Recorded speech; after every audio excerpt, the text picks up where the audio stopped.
From the KLFY News 10 Sports Center, here's Logan Reaver.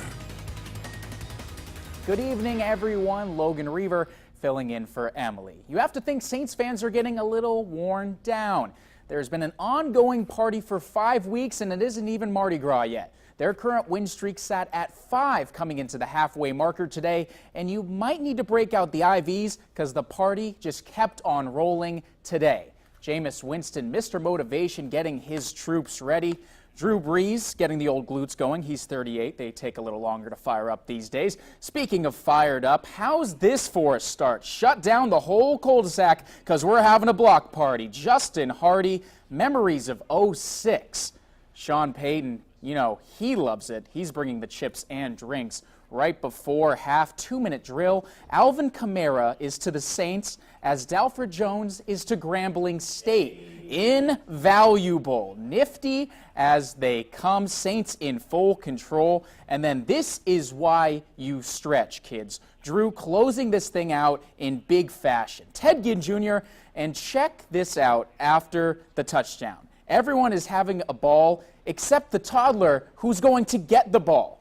He's going to hate every second of this one. A closer look at the terror in his eyes. Fun day for everyone else, especially the boys in black.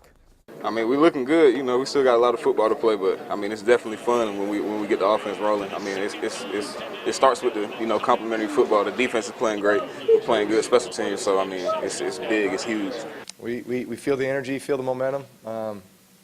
Obviously, those third downs when our fans on defense and we got the whole noise meter going, and fans are getting crazy and we're getting off the field, offense getting the ball going down, getting points. I mean, a lot of good things happening.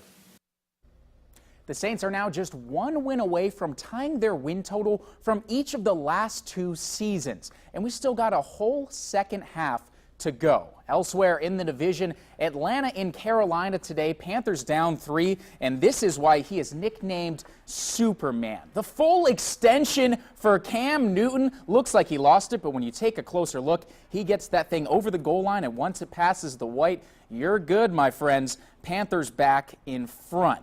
2 the fourth, Falcons down 10 and in need of a 4th down.